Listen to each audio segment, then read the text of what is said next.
1 Thessaloniciens chapitre 5, versets 20 à 22. Ne méprisez pas les prophéties, Oui. mais examinez toutes choses, retenez ce qui est bon. Et on a envie de examiner le message au Congo. Sur 100% de message au Masiko, 99,9% est ça le Kouta. Pourquoi Bazo s'appelle ça chef de l'État?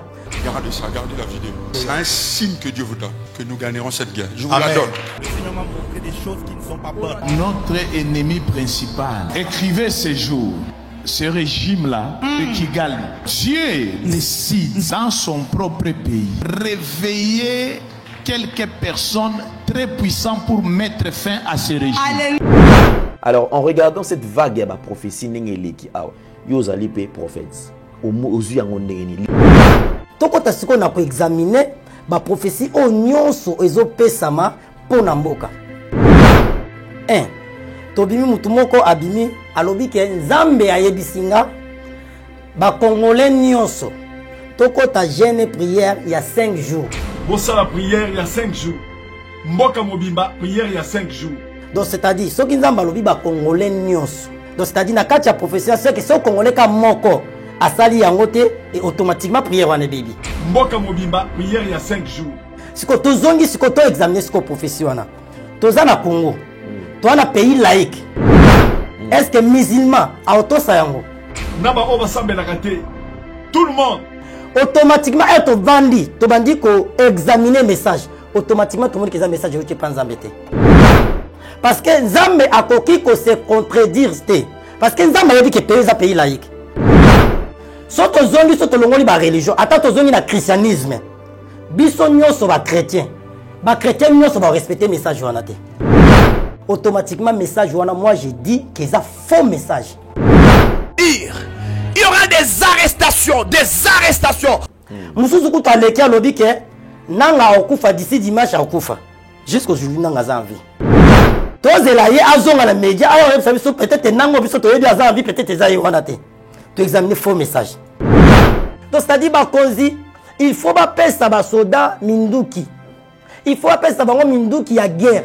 Soke senga basombani basombela bango ba équiper bango pona bitumba. Mboka ezwaka délivrance ka na prière te, il faut ko bunda.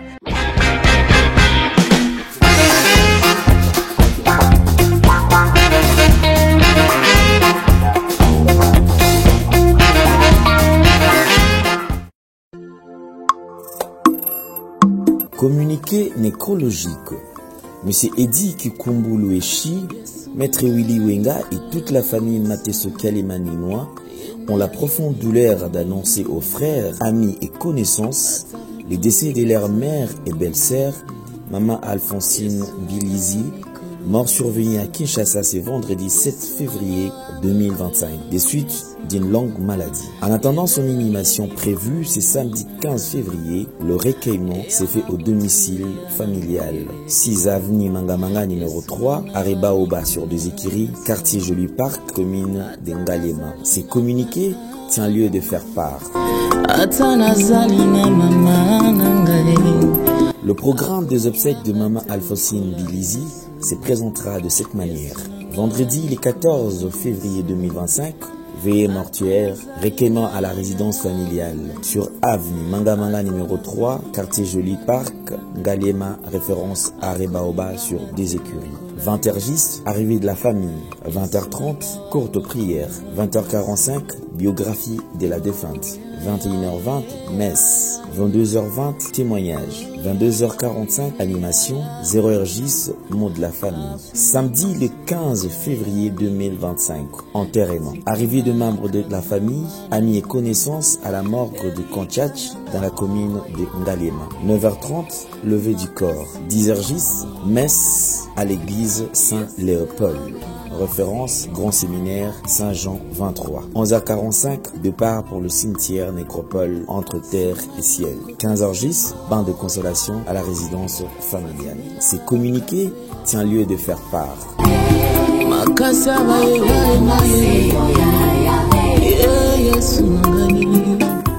Vérité et réalité, votre magazine, mesdames et messieurs, vous nous suivez sur Nouvelle Tendance Télévision, culture d'excellence au rendez-vous. Nous vous transmettons les salutations de la part de toute la grande équipe, Gédéon Loy à la prise de vue, assisté par Corneille et la réalisation est bien signée Jordan Panzou. C'est comme ça que nous allons travailler. Parlons de la fondation Ndélé au cœur de la nation ainsi que l'orphelinat Famille du Cœur Christ Rédempteur. À travers cette opération, vous êtes sensible aux cris de détresse, vous voulez soutenir les orphelins, les veuves, les démunis. Pensez à cette structure et certainement Dieu va nous bénir tous. Nous parlons en images et on se retrouve tout juste après. Tango nyonso molinganga nazalaki komona baninganga na baboti na bango nanga baparent baza te vi nanga pasi. Est-ce que kokufela baboti eza lisumu? Kozanga baboti est-ce que eza lisumu? Voilà, nakopesa bino message. L'orphelinat Christ Rédempteur et ana posa lisungi na bino. Tala musala munene ezosala pona bana. Tala musala munene ezosala pona bana oyo mokili etiki ebwaki. Mais nzamba termine na nzela orphelinat oyo pona ko encadrer bana oyo. Yaya lisungi na yo to ana ngoposa. 1 euro no to ana ngoposa pona mwana moko. Tango mwana moko allié nzambe ya bitike oya permettre ete na nzela no mwana alia akobosa na ote. Voilà message ya l'orphelinat Christ Rédempteur. Tu as besoin de lisungi na bino. Ba numéro za na se kota contact na biso assistance na yo et aux lisungi pona bana. Que le Dieu des orphelins a bénir diama mtu nyoso ja ta likanisa ko sala quelque chose. Pe osali yango zamba pambola bino. De retour sur ce plateau, c'est un plaisir, mesdames et messieurs. Comme vous le savez, vous nous suivez également sur Nouvelle Tendance Télévision Web et aussi sur Nouvelle Tendance FM. Vous pouvez également télécharger nos deux applications pour ne pas rater tout ce qu'on aura posté comme éléments. Comme vous le savez, nous sommes sur Apple Store, nous sommes sur également Play Store. Vous pouvez télécharger sans modération parce que vous serez toujours informé avec Nouvelle Tendance Télévision. Là, nous allons prendre la pub et on revient tout juste après. Dans les soucis de vous informer, divertir et vous former, Nouvelle Tendance, votre chaîne, met à votre disposition des applications, radio et télévision. Comment installer? C'est simple. 1. Rendez-vous sur Play Store ou App Store. Tapez TVNT pour la télévision et RNTFM pour la radio. Pour répondre à vos préoccupations, contactez les bureaux. Merci pour votre acte de bienveillance. C'est compliqué, mais en fait, Abraham... Merci, Banakin, Bana monde entier. Merci bien-être. Sougala café, logo, na mêlé logo, mais le logo est amabé. Il y a bien pour la panne technique, mais quand ça les langues on a n'enga mabé, ça les langues pour la maman. A célibataire to lingi bino ate so maka boma mukolo bala pourtant mzo ba produire ngo soute merci bien-être yango yo lukango benga ndeko nanga alendele ye mutu ayebi esika ko fournir yo autant que tu veux $35 ezebele na kati sobo melika moko de joga bien hémorroïde banini tout ça bilialia bivanda vanda musala banini et réparer yo système ya break et réparer le fonctionnement. Fonctionnement, il y a break de break, donc il son fonctionnement est bien. Tout comme les Congolais, toujours gagné le match. Vous avez des défaites, pas de technique en plein match, c'est pas bon. Vous avez là et local. On a évité de dire, surtout les pasteurs, vous dites que vous yawa. Vous benga pendant à l'endele, le numéro naïe pour vous benga pour vous locaux. C'est important. Traitement poison anti-poison yango yo ne ba mususu meli yango avant okende obima o mela melango ça des jours ata ba tele loko moi cuire mon quoi c'est bon oyo pe anti-poison donc soko ata ezala kati et longolango alendele mikolo som na bité mindele yango ba pese biloko ba udia po biloko yango bendeza ya solo mikolo ba tchaka poison ato a famille te ato za problème na mututé jalousie car do ba produit yango na anti-poison, oyope anti-poison. Donc, benga alendele à partir naïe aïbneni oué aux oiseaux. Nous amenons pambola bino mi batte lambo ke comme biété. Batwa comme la jalousie, oyo tozo comprendre des souté. Bana mike bazo kufa, mikolo bazo kufa, ba otiana bana bébé ba poisson. Donc, toujours zala nanti na ondenga na nga ndako, c'est bon. Que Dieu vous bénisse. avec José Nzita le samedi 1er mars à 16h. Aïe aïe aïe, ça va aller. Aïe aïe, ça ira. Aïe aïe, je suis béni. Nous vous donnons rendez-vous à la salle Les Pyramides Congrès au 16 avenue de Saint-Germain au 78 560 Le Port-Marly. Pour acheter votre billet, allez sur www.billetweb.fr/concert José Nzita Paris. Le 1er mars 2025, je serai avec vous à Paris. Nous voici de retour sur ce plateau. Nous traversons l'année 2025. Comme vous le savez, déjà nous sommes au deuxième mois de cette année. Alors, dans quelques jours, comme nous avons toujours l'habitude, nous allons entamer le troisième mois. C'est vrai, cette année a commencé avec beaucoup de turbulences, mais nous croyons à notre Seigneur et Sauveur Jésus-Christ de Nazareth que certainement nous n'allons pas finir cette année de cette manière. Vous nous suivez à partir de l'Est de la République démocratique du Congo, vous êtes à Bukavu, vous êtes à Goma, vous êtes à Ishasha, vous êtes à Bunagana, vous êtes à Beni. En tout cas, soyez sûrs et certains que Dieu est au contrôle. D'ici là, on parlera de la paix dans l'entièreté de la République démocratique du Congo et nous serons émerveillés lorsque tous nous serons ensemble comme un seul homme. C'est un plaisir de recevoir sur ce plateau, pas pour la première fois, mais pour la 1e fois. Et surtout aujourd'hui, l'émission elle est spéciale parce que nous sommes très assistés par le maestro Papi qui nous vient de la Suisse. En tout cas, Nzambia Bombaye, APC Soussoumae, les Bélés. Et c'est parmi quand même base arrière et la nouvelle tendance télévision. Donc, on a pas quand même secret, mais beaucoup y ba été pour boyo looker dans Facebook, azawapi. Donc, la main magique au Azali, que ça là que tous à la Karaboé, il y a une longueur d'avance par rapport à Marambe Bélé. Alors, Prophète Gaylor, c'est un habitué de ces plateaux. Aujourd'hui, il nous revient. Je crois dernièrement, il était trop cru. Bah, toi, bien un mois Bélé, mais non, voilà ça, prophète opposition. Il y a le pouvoir à thé. Mais j'ai posé cette question, pourquoi va-t-on la vérité? Est-ce que nous sommes obligés, il y a Kolobela toujours présent Félix, que Makamboueza Malam, au moment où Makamboueza Malam monté. Comme lui-même le président de la République, comme garant de la nation, il était ouvert en annonçant que le pays est en guerre. Nous sommes agressés. Et à la agression injuste, et à la nengenine, mais du moins il le reconnaît. Alors, Bissopé et Sengeli Toyeba, comment orienter ceux qui dirigent Mboka na biso? Tokyo zala anteka tous à la quoi ba tjale le ko betara maboko te ekosi eza bien. Vous allez deuxième mandat président de la République. Je vais répéter ce que j'avais dit dans le premier mandat. Je disais que le président Félix Tshisekedi Tshilombo, je pense que c'est le seul président Oyo Congo, na Congolais Mobima, et que tenir na rigueur comme pas possible. Pourquoi? Parce qu'il a eu beaucoup de temps, il a observé plusieurs régimes au Ileki.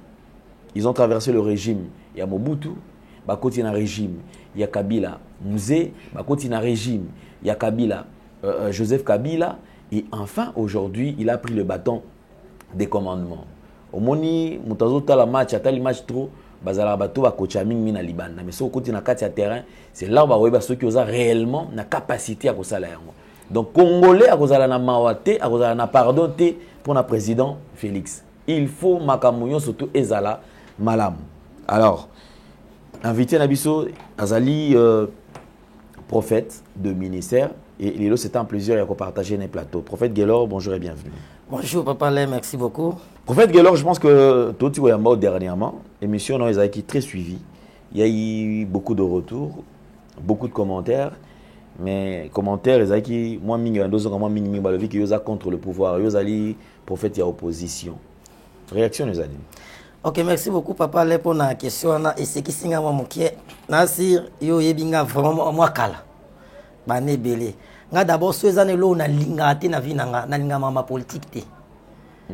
Et nga Zamba salinga mwangolo na bongo le motema depuis 1995. J'avais encore 12 ans. Donc maman famille so catholique et maman na nga mutazwanga na ndaku akinda kotika nga na permanence.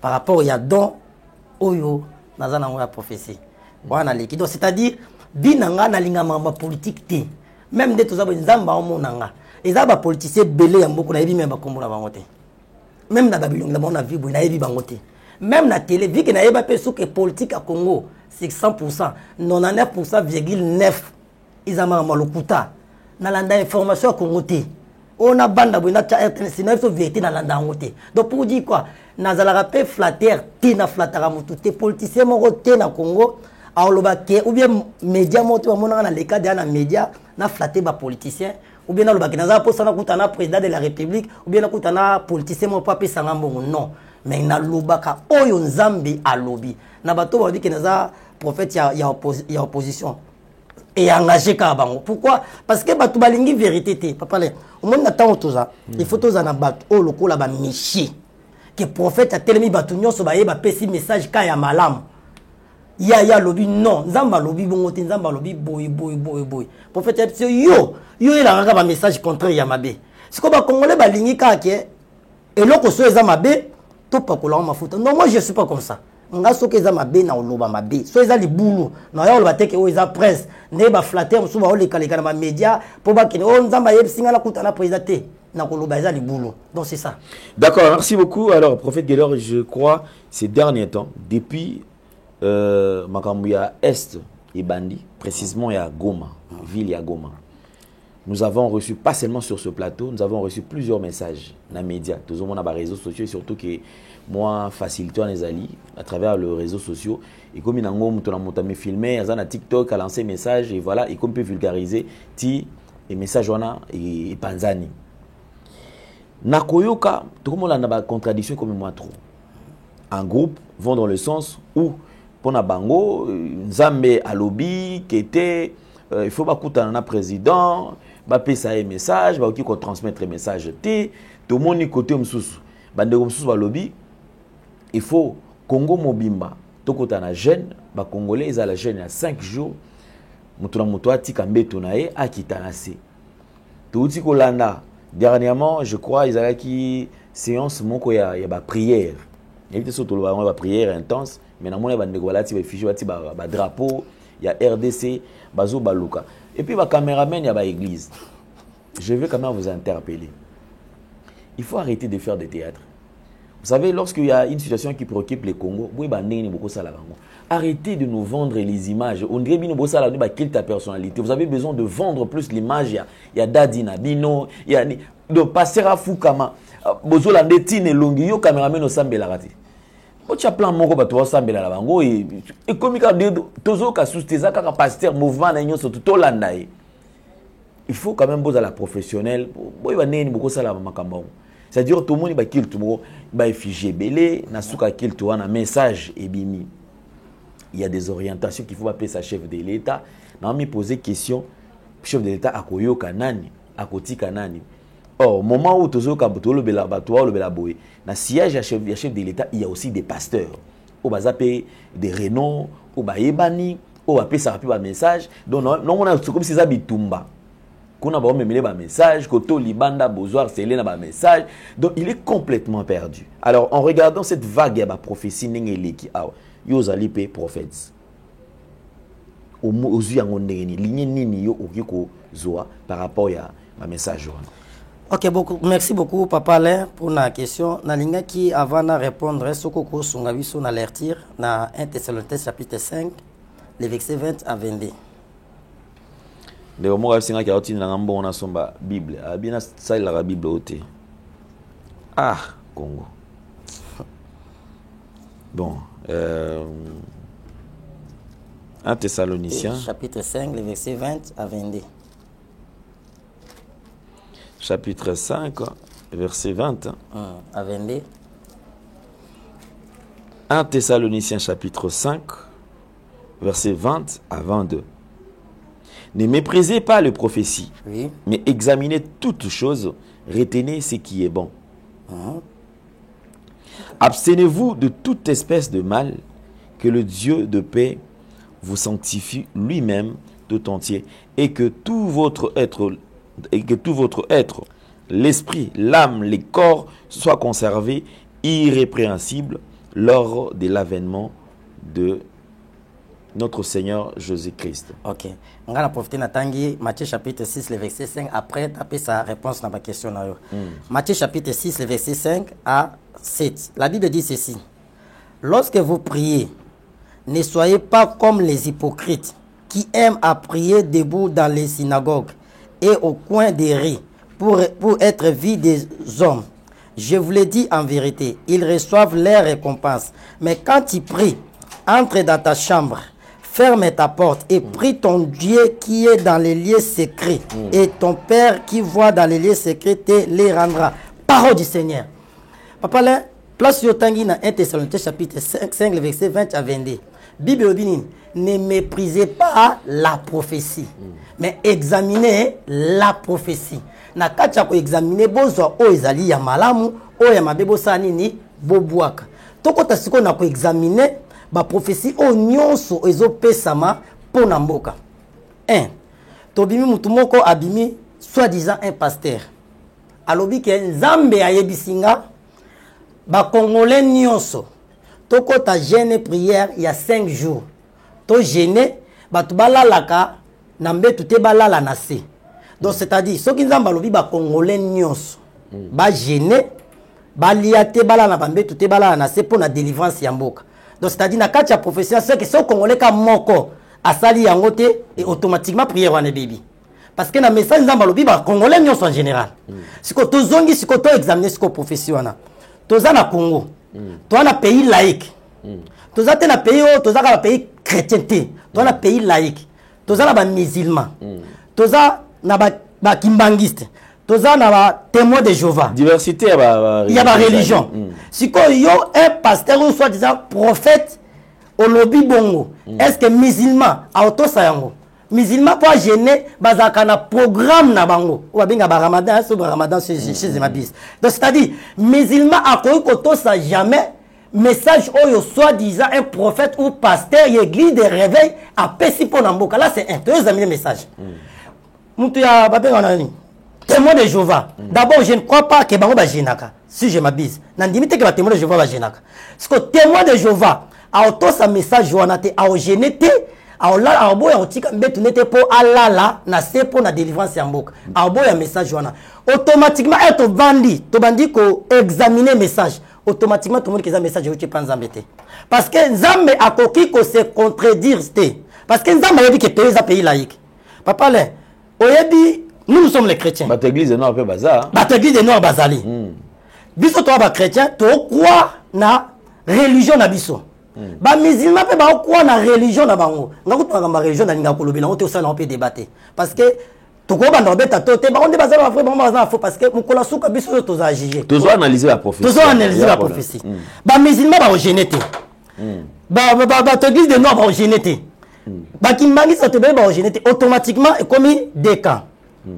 Or, Bible lobi royaume moko et cause la divisité. To cause na deux langages te.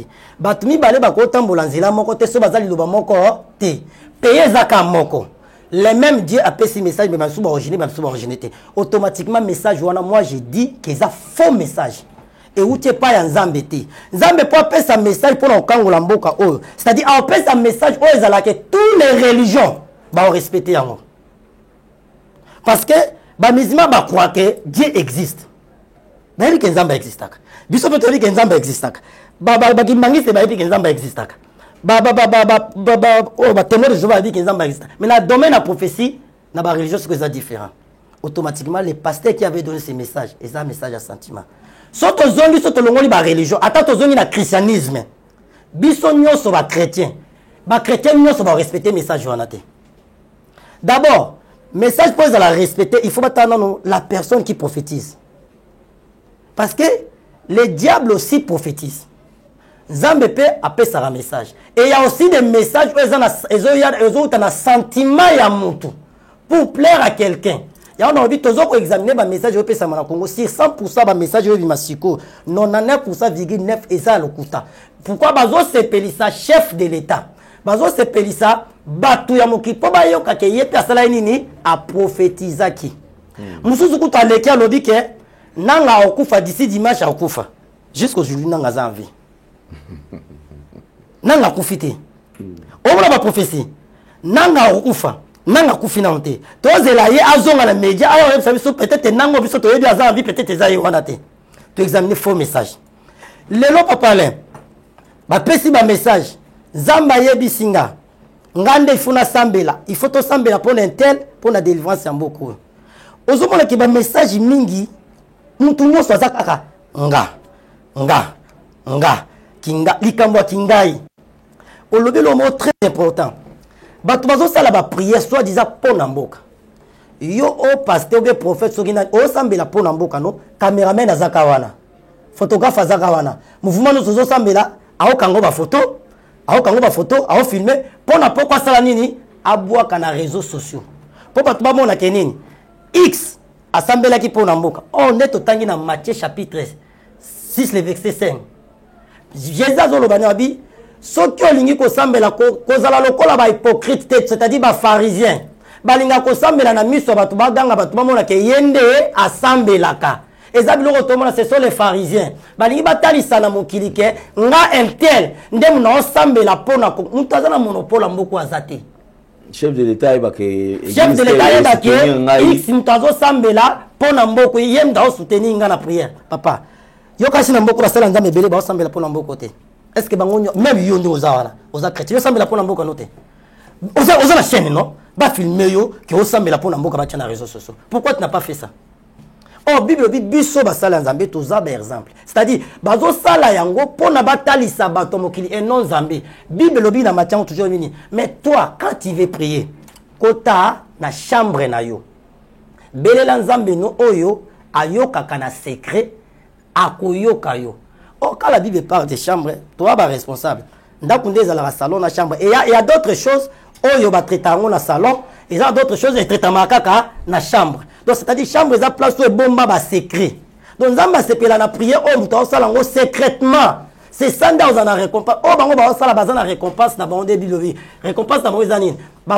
Nous avons la objectif est la nini e ba osambela bongo ba filmer bango ba tia na réseaux sociaux pour mukolo pour guerre ko sila nango est éternalité mukolo guerre ko sila ba obimisaka ba image wana pasteur na biso ne mutasambela ki tandenga za kolala na mabele tandenga za iko baloka yango guerre sila mo papa po nzamba kangola mboko il faut mutala na mabele osoko papa là tout ce qu'on examiner la Bible dit Dieu n'exauce pas les pécheurs et ça ba pasteur monsieur belé otomo na ba zingi chef de l'État.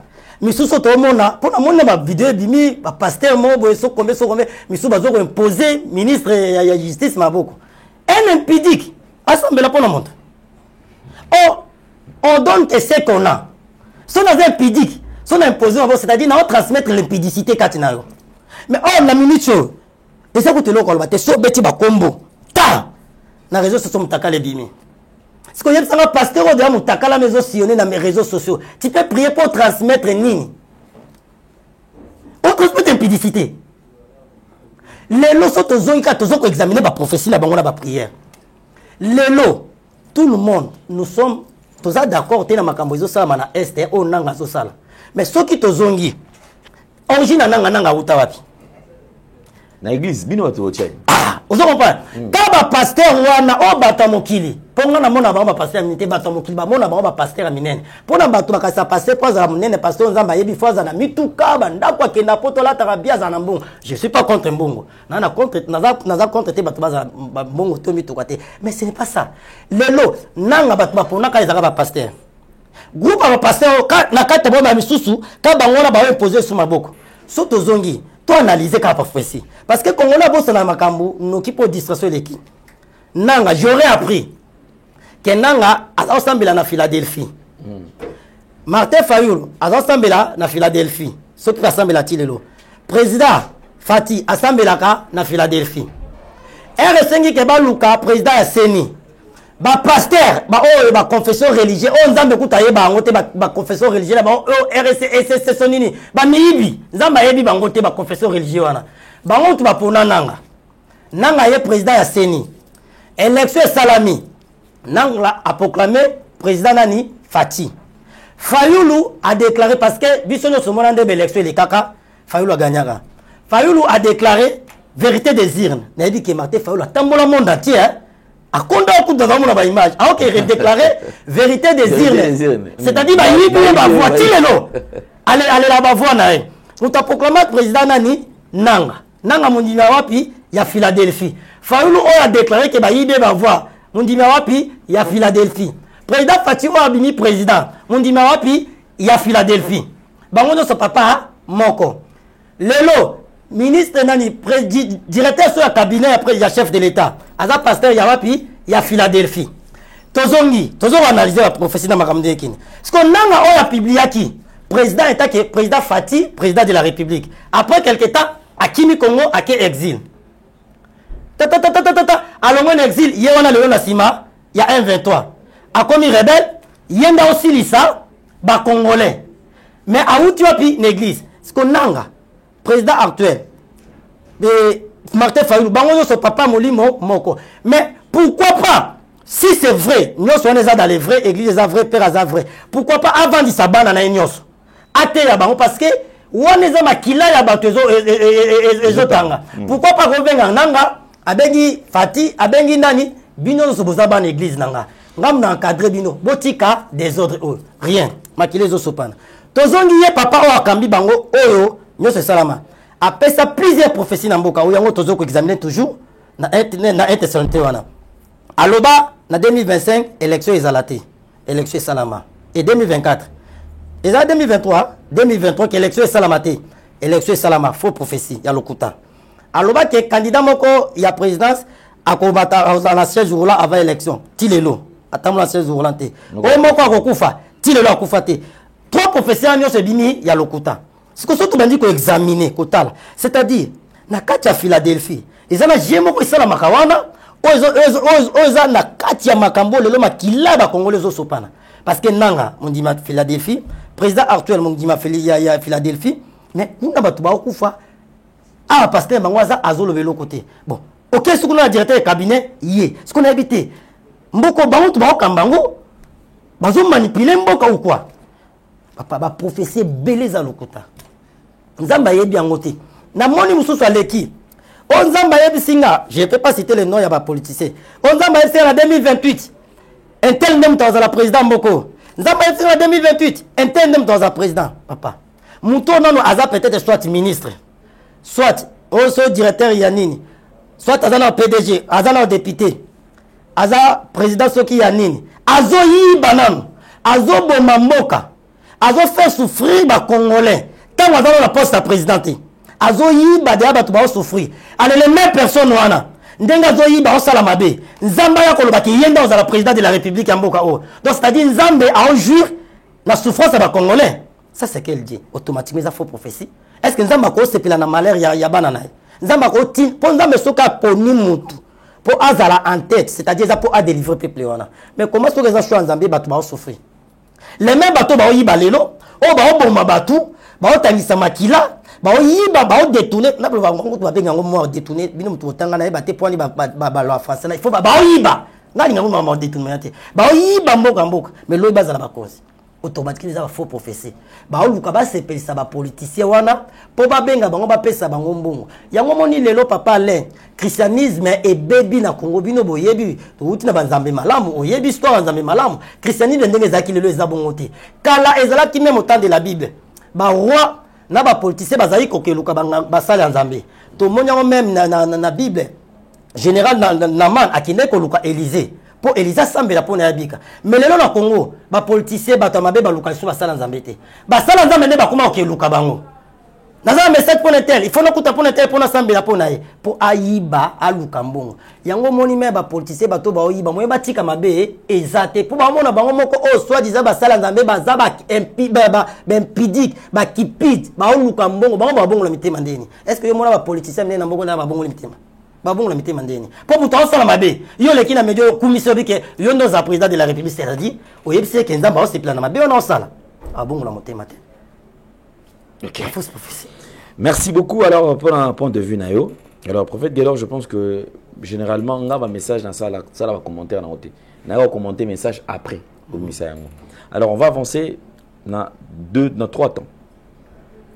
Message pona mboka oyo yoza na yango po nini baoki kosala po ke makambo tozali komona kati ya mboka na biso esila parce que tozala kaka wana te pona ko critiquer pona ba te boboy bato poser question lui mais non boya za contre yaza d'accord te andimi yango te siko ye nini oyo amemeli bato lokola proposition to nini il faut kosala pour que mboka elongwa na étape oyo sima na yango on avance na partie ya suka. Merci. Ok, merci beaucoup papa le et question moko ya malamu opposé ngai pour un message pour mboka par rapport à makambo nyonso ndenge za oleka. Moi j'ai prié aussi Dieu Nzambe siko batu o mingi baza mabe yo obongisi nani pour la délivrance ya mboka oyo na ko mona na ka message ya liboso na yo mona et na ba église oyo to bengaka batu babengaka ya minene alobi on église parce que batu ba yebango beza église mais ba temple wana na ki ko mona ezalaki salité na ba église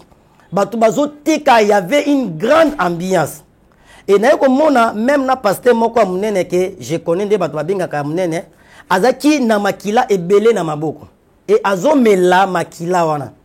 Je demande à Dieu mais pourquoi Zambazo sangomoni batu babenga ngo ba église mais eza ba église te eza nango ba loge ya Satan bazo teka évangile donc bazo teka kombo nanga na mbongo baza basali nanga te ce sont bato mabe et oyo mona zo mela makila Zamba eza makila ya mwasi na ye ya sacrifice ya mwasi na ye ndenzamba yo koloba nanga eza ba pasteur belé o bato amona ka minene ba sacrifier ka même ba fidèle l'église na bango ba melaka makila ya batu chaque fin du mois ba bomba sacrifier ka batu na l'église wana mais moyen ba fana quit na bango ba yeba yango ezate parce que bazalaka na mvutuma parce que ba na connaissance te et ba mvuta bango baza basali ya Nzambe te nde na tuni Nzambe siko olakisinga bo isalite na ba makila mais nani aza din pona ko sambela pona mboka o c'est parlant Nzamba zo yebisanga na mboka oyo ezana 3 hôtels ya sacrifice oyo etongama na mboka oyo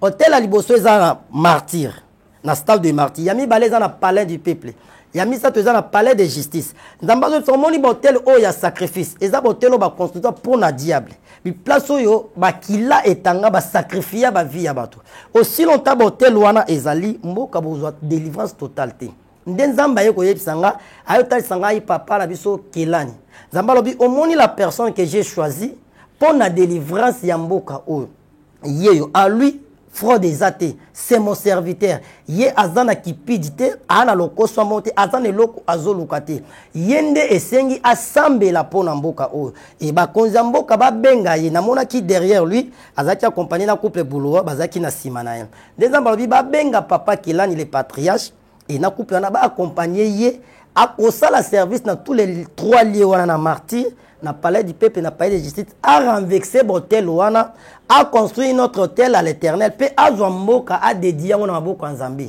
parce que Nzambe jusqu'à maintenant mboka eza toujours na maboko Satan ba dédié mboka na maboko Nzambe te parce que la personne on Nzambe abongisi pour a dédié mboka na maboko Nzambe eza papa Kelani et après la prière azana maloba oyo kolobela chef de l'État on Nzambe akolobela ye.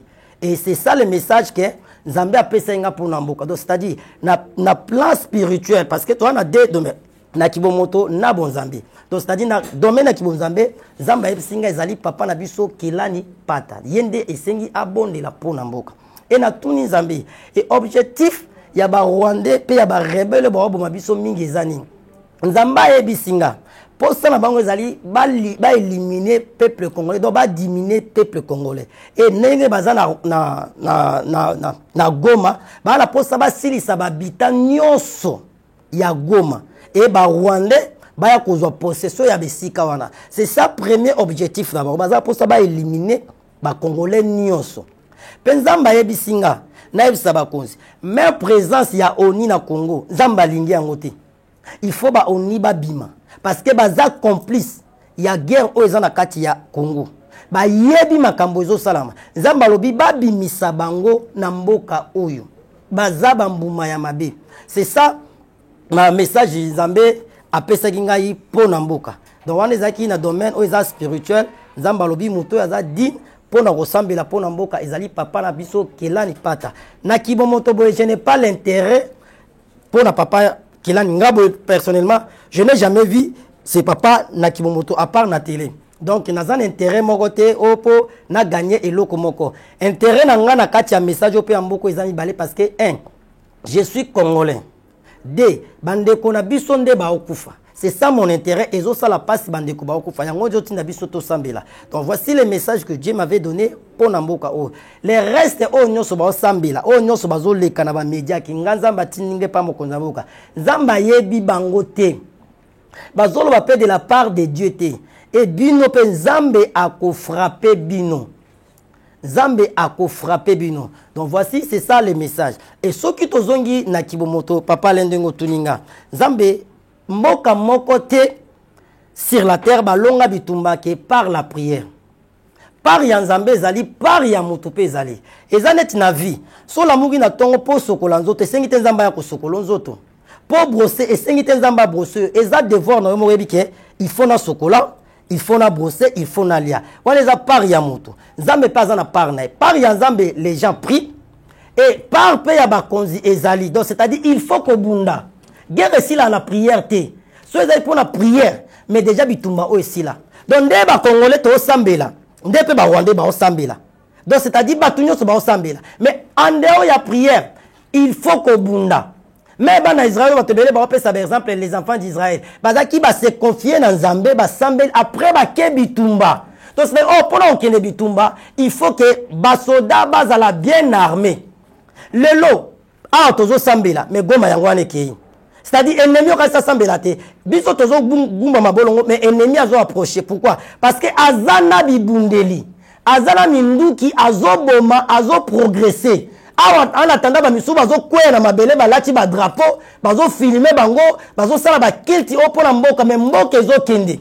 Il faut ko bunda. Donc c'est-à-dire ba konzi, il faut ba pesa ba soda minduki. Il faut ba pesa bango minduki ya guerre. Soke senga ba sombani ba sombela bango, ba équiper bango pona bitumba. Mboka ezwaka délivrance ka na prière te, il faut ko bunda. Soki ba konzi ba tikali kaka ba olanda bato ba okosa bango na média, mboka ezo kende. Il faut que bunda. Bon somba minduki, bon futa ba soda wana bien, bon recruter ba soda ba tuba bunda. Ba empêcher ennemi à côté.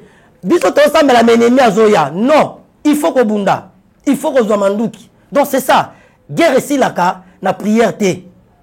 Guerre ici la prière te na bitumba. Il faut que bunda. Makila ba congolais zo sopana, mais bango bazoya bino ba okufa na ko prier. O prier à 5 jours bitumba ici là. Mais ti le ba tuba okufa. Donc c'est ça. Donc, il y a un message dans l'ancien bakonzi ya mboka, botia ba moyen en jeu, pe makambu oyo makambu ya négociation ezate.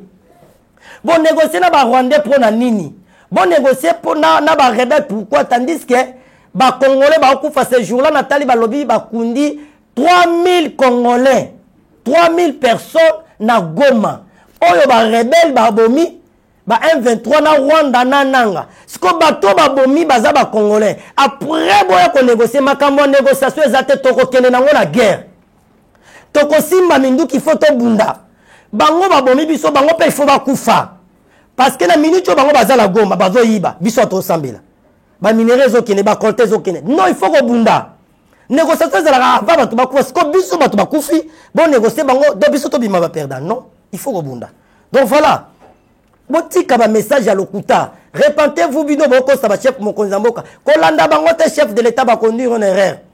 Mutu moko te na kati na bango zu message en Zambie. Soki ba message au bozolo ba kenzamba tindi bino ba message. Boke yeb sa chef de l'état parce que tout le monde veut ka na za message pour na mokonzamboka. Il faut na mona ye. Na moni na maman mo bonete so za prophétesse so pas za mbiku di so nan. On Zamba yebisi ye. Yenda za na clé ya RDC. Donc yende fa fongola pour la délivrance en beaucoup maman détrompe-toi. Bon le kutaboui. Oh, à mon la vision, Zamba on a accès à Sambela pour la chef de l'État na moi sinae. Ah, Zamba tindo moi que Sambela pour la chef de l'État. Et comment m'a même la Bible, quand Dieu voulait peut-être qu'on délivre une nation, ou bien qu'on transmettre un message pour mon cause, ou bien roi moko, ou bien qu'on Sambela pour le roi. Zamba tikala tinda moi na moi cité. Zamba tinda moi na moi cité. Zamba tinda toujours un prophète Mibali. Sotani na 1 Samuel chapitre 10, c'est Samuel ndemtu awendra roi Saoul. Et hier, peut rendre le roi David. Ce que moi, si soit déjà prophète, on a appelé son ministère, on a prophétesse. Ok, ça, mais dans la chef de l'État, Dieu ne se contredise pas. Mais ça, je vais le kuta. Clé nous yo zanango. vino mongo peut-être okoki ko fongola te OK fongola nde ya RDC soki bo luka mbongo na kombo ya Nzambe te alobi lisusu alobi ke Nzamba yebisi so akutana chef de l'état ako fongola mboka on espace à une année mboka o RDC koma lokola Allemagne ah mama bino bo saka na Nzambe ya kanda Nzambe ko boma bino omoni RDC ata lelo bazumo konso vani à espace à 10 ans koma lokola Allemagne te mais pas Afrique du Sud parce que pour mboke bonga et là liboso za na mentalité ya batu fe bonga biso ba congolais ya tchela na général mentalité na biso za na mabe mais na une année yo so kuta na chef de l'état mboko ko lokola Allemagne mboko partout za ba poubelle mbule beti lelo place a otchalo koleza te na une année donc Nzambe a ça la comparaison RDC comme lokola Allemagne bino bo saka na Nzambe oh Fatiaza aza lokola Nelson Mandela ya Congo Nzamba FC aza Nelson Mandela ya Congo oh Nelson Mandela aza Sudaf Fatiaza congolais aza lokola Nelson Mandela ndeni président Congo kombo na ye nani Tshisekedi Nelson Mandela aza Afrique c'est ce qu'on Nzamba FC yi aza lokola Nelson Mandela ndeni Nelson Mandela pour comme président abandaka bakangaka ya kotaka prison Fatia tikala kota prison te tinda comme président parce que aza Nelson Mandela ndenge nini ba message ya lokuta Nzamba a frappé bino na bino Nzamba lobi intendant comme président il y a 2028 na yebisi bino que était en 2028 sur élection za obi ezalate repentez-vous sinon kanda Nzambe ko ya likona bino bozo mema ba konzina erreur pona ba message na bino lokuta place mabezali olebo tele mabolo ba mabezali po bango ba changer mais bino bozo mabebo opakola ngo mafuta po posa bino ezali bo kende ko luka mbongo ba pesa bino mbo bato nyonso ba sala ba prière lokuta wana bato nyonso ba luka ba zinga mokonza mboko eza pona mbongo ti denile sa apota bino na yepe malgré to pesa na kati na sera kabila pesa mbongo o ba sambela pona mboka balia mbongo wana na ba mukuna denile sa lobango siko lelo les mêmes pasteurs wana ona ba chef ya confession so ba RSC so ba nini po mona ki même ba confession Nzamba yebi yango te mutazalaka place na bosse za papa Kakenza lo ngwe bazui et Sony ka futaye ba bundisi Sony ba botoli Sony ba pesi dodo kamba balongo ngwe pa dodo kamba lelo commission papa et jiba ya mapia c'est-à-dire Nzamba za kuna te na kata biloko wana nyonso oui pourquoi ba wela poste na ba évêque parce que balia kambongo et pas ba konzamboka ce sont les voleurs baonde ba mamboka oh baoto bayana nanga no ba chef concession nati baoto bapona nanga oh ba efa biso kutu na bosente ke nanga zala pasteur bayene yende pasteur yende mutamalamu siko yewa tala muto bino ba chef confession boyela biso ba pasteur bino na détruison mboko 100% ba pasteur ba na 60% ba politicien 40 parce que bino mtoya na nanga bino to représentant nanga na seni ke yeyo mutu to yena ye lelo nanga yo azoboma ba congolais kuna lelo nanga yo azo silisa ba congolais siko bino wana lisusu boye suna ba message ke Nzamba lobi bo sambela pona délivrance mboko bino ka mutu boya na nanga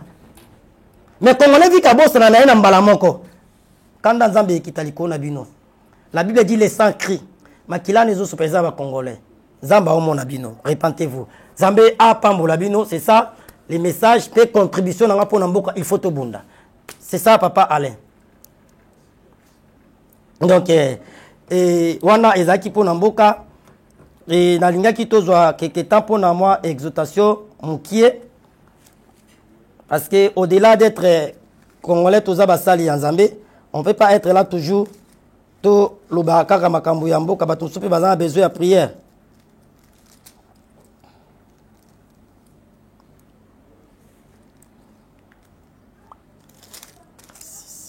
Nous sommes dans le livre de Marc, chapitre 10, le verset 46. Nalina lobela mukie sur la foi. Bien aimé, parce que ezana mutumoko azo landabiso, peut-être tu as un problème, peut-être tu es malade, peut-être banana va vie à banezo simbate, kufa, maladie, ba trouble mental, mabala ezoyate, célibat prolongé, stérilité, chômage, makambo ebele peut-être na bana na vie na moko mama papa. Peut-être aux gens qui miaté. Nanito zoatam qui y a exhortation. Thème d'habitude sur la foi. Sans plus tarder, parce que toi, on a ta minute, nous sommes dans le livre de Marc, chapitre 10, le verset 46. La Bible dit, il arrivait à Jéricho.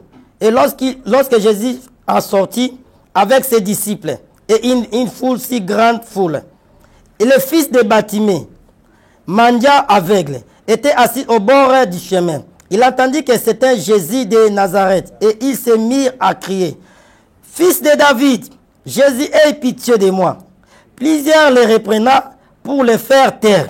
Mais il cria beaucoup plus fort, « Fils de David, aie pitié de moi. » Jésus s'arrêta et dit, « Appelez-les. » Il appela l'aveugle en lui disant, « Prends courage, lève-toi, il t'appelle. » L'aveugle jeta son manteau et se leva plus tôt. Vint vers Jésus. Jésus prenant la parole, lui dit, « Que veux-tu que je te fasse? » Rabouni, lui répondit l'aveugle, « Que je couvre la vie. » Jésus lui dit, « Va, ta foi t'a sauvé. » Parole du Seigneur. Bien-aimé dans le Seigneur, la foi. Ici, la Bible nous parle na Bartimée, moi na Timée. Quelqu'un qui était aveugle. Abotama aveugle, lui konango akoma na vie à mendiacité. Azaki ko senga atikala ko mona te vie na mobima. Un jour a yoki Jésus azoleka. Abandi ko ganga Jésus fils de David, aie pitié de moi. Bato bazaki pembeni ba gangeli a gangeli susu koleka. Et Yesu abengi abibo benga ya. Ba bengi eraye Yesu atunie, que veux-tu que je te fasse? Abi Rabouni, ce qui signifie maître, que je couvre la vie. Yesu ayebisie, ta foi t'a sauvé. Et amonaki, ni ne sera que Bartimée amona à cause de la foi. La Bible dit la foi vient de ce qu'on attend. Et ce qu'on attend vient de la parole de Christ. Bartimée n'a jamais vu Jésus parce qu'il était aveugle. Mais il avait seulement entendu que c'était Jésus qui passait. Bien-aimé dans le Seigneur, tu n'as pas besoin de voir la délivrance Yabananayo. Tu n'as pas besoin de voir d'abord Moana Ozoluka. Tu n'as pas besoin de voir l'Ibala, ta délivrance Ozoluka. Tu as besoin premièrement de croire. Crois seulement que Dieu est capable de la situation. Crois seulement que Dieu est capable de délivrer tes enfants. Crois seulement que Dieu est capable de te donner les enfants. Crois seulement que Dieu est capable de yakope sayo libala. Dieu est capable de yakope sayo stabilité. Dieu est capable de restaurer vie na yo. Aza capable de restaurer libota foyer na yo musala na yo. C'est par la foi. Si tu ne crois pas, tu ne verras rien. Bartimée a mona quitté, mais a yoka ki. Bien-aimé, ko yoka eleki ko mona. Okoyi ko mona aux yeux l'autre côté, mais tango a yoki a beleli, aie pitié de moi. Jésus zotuna mutumoko zolandanga. Olingi asale la yo nini. Les mêmes questions Jésus a posé qui Bartimée, yeso otuna yo landanga. Peut-être aux malades, peut-être via banezo simbate. Ma beauté zoyate, libale zoyate, ma déception, ma chèque, moussala, ma ramunion se simbate, ministère, yeso autoyano, que veux-tu que je te fasse? Si tu as la foi, avec moi ensemble, et on va prier, le Dieu de la Bible, il va te donner la solution. La Bible dit dans le livre de Hébreux chapitre 13, le verset 8, Jésus-Christ est le même, hier, aujourd'hui et éternellement. Le même Jésus qui avait guéri Bartimée, il est le même Jésus que nous te prêchons. Crois seulement. Bien aimé, Ezalik, awa Jésus appelle ça Bartimée maïté. Appelle ça mungwate, savante mafutate maloba. C'est par la puissance de la parole. Et on va prier et le Dieu des miracles a ça quelque chose. Et Nzambe atindi biso, to sambe la pona baka. Yo ozana problème, yakobota. Problème à musala, problème à libala. Problème à instabilité, problème à faiblesse sexuelle, problème nyonso. Si tu as la foi, notre numéro est affiché. Benga bisoto sambela. Par la puissance du nom de Jésus-Christ de Nazareth, il va te donner la solution. Osala besoin bana no besoin délivrance. Maman, papa, téléma. Nous sommes là, notre numéro c'est plus 243 85 41 59 230. Plus 243 85 41 59 230. Osana posa yaba orientation benga biso nzambe akolobela yo. Numéro nangele ka tout moment je n'ai pas de conditions. Ozape na posa osambela na biso na groupe benga toko kotisa na groupe. Soki Yesu Kristo azongite tokomona na mbala sima nzambe apambola bino nzambe apambola batunyo sur la chaîne oyo nouvelle tendance papa na biso Gédéon papa Jordan kuna na machine papa Lendele nzambe apambola bino soki Yesu Kristo azongite tokomona na. Vous êtes et voulez-vous investir à Kinshasa? Voulez-vous réjouir de vos business? L'opportunité à ne pas rater. Toronto City VIP à Maluku. Un des meilleurs endroits pour résider ou implanter votre business. À quelques minutes du fleuve Congo, le fleuve de nos ancêtres. juste en face de la zone économique spéciale qui est le quartier commercial et industriel de Maluku. Waouh! Non loin du centre de ville Maluku, un quartier en pleine expansion, à quelques mètres du Macadam. Toronto City vous propose un terrain de 20 mètres sur 20 avec des bornes cadastrales.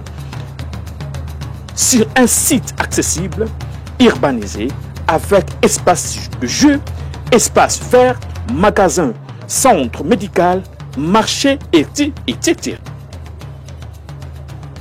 Pour tout contact, contactez Willy Mafuta au +1 90 57 30 15 40. Toronto City, waouh, les 4 qui nous réservent l'avenir de demain. Vive le Congo, vive Kinshasa. Tango nyonso molinganga nazalaki komona baninganga na baboti na bango nanga baparent baza te vi nanga pasi. Est-ce que kokufela baboti eza lisumu? Kozanga baboti est-ce que eza lisumu? Voilà, na kopesa bino message. L'orphelinat Christ rédempteur et ana posa lisungi na bino. Tala musala munene zo sala pona bana. Tala musala munene sala pona bana oyo mokile tiki ebwaki. Mais nzamba termine nzelo orphelinat oyo pona ko encadrer bana oyo. Yaya lisungi na yo to ana ngoposa. 1 euro no to ana ngoposa pona mwana moko. Tango mwana moko allié nzambe ya bitike oya permettre ete na nzela no mwana alia akobosa na ote. Voilà message ya l'orphelinat Christ rédempteur to ana besoin lisungi na bino. Ba numéro za na se kota contact na biso assistance na yo et aux alisungi pona bana. Que le Dieu des orphelins a bénir diama mtu nyoso ja tali kanisa ko sala quelque chose. Pe osali yango zamba pambola bino.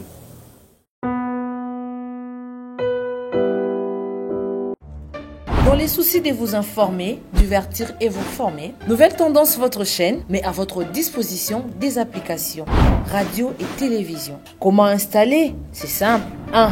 Rendez-vous sur Play Store ou App Store. Tapez TVNT pour la télévision et RNTFM pour la radio. Pour répondre à vos préoccupations, contactez les bureaux. Merci pour votre acte de bienveillance. C'est compliqué, mais en fait, Abraham...